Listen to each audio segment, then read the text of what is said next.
voix de la ville, ce sont d'abord les tours de Saint-Paul. Depuis 2010, Saint-Paul-sur-Mer est une commune associée à Dunkerque. Le chevalier de Saint-Paul était un compagnon d'armes de Jean Bart. Un estaminet y portait son nom. Puis ce fut la ville tout entière, Saint-Paul-sur-Mer. Une cité laborieuse, Saint-Paul, peuplée autrefois de dockers et d'ouvrières des filatures. Mais les filatures ont fermé et on ne compte plus autant de dockers sur les quais du port. Aujourd'hui, les anciens quais du port sont investis par le secteur tertiaire. Ici, des bâtiments administratifs de la communauté urbaine de Dunkerque, et là, la maison de la recherche en environnement industriel, dépendant de l'ULCO, l'Université du Littoral. L'industrie, c'est la grande affaire de Dunkerque. Mais l'industrie, aujourd'hui, est fragile. Derrière, c'est le pôle marine. On y trouve des salles de cinéma, des restaurants et une grande enseigne culturelle. On ne peut pas dire qu'on s'y bouscule.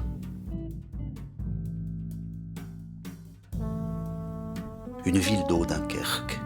Certes pas à la manière d'une station thermale, mais l'eau semble y être dans son élément.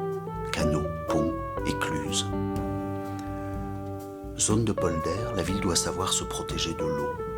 D'où l'existence de tous ces réseaux. À moins que le danger ne vienne de la mer, si un jour elle venait à monter trop haut. Ce grand bâtiment à l'arrière-plan, c'est l'hôtel communautaire de la communauté urbaine de Dunkerque. Certains ici l'appellent le Pack de bière, à cause de sa forme évocatrice. Dunkerque est une ville universitaire. Les étudiants y sont discrets cependant. Peu de débordements. L'université a été construite en citadelle, dans l'ancien quartier portuaire. Le voilier dont on distingue les trois mâts, c'est la duchesse Anne, autrefois Großherzogin Elisabeth, navire-école de la marine marchande allemande, aujourd'hui à quai et fierté du musée portuaire de Dunkerque. Et puis la tour du Reuse, le restaurant tournant à son sommet n'y a jamais vraiment tourné. Il est depuis abandonné. Sur la place, derrière ce grand arbre, pendant le carnaval a lieu le rigodon de la citadelle. Des trois joyeuses, c'est elle ma préférée. Derrière cet entrepôt qu'on appelle les Mouettes, abritant une vingtaine d'ateliers d'artistes, on distingue les bâtiments administratifs du grand port de Dunkerque. Et le grand large. Non pas encore la mer, mais un nouveau quartier gagné sur les anciens territoires portuaires.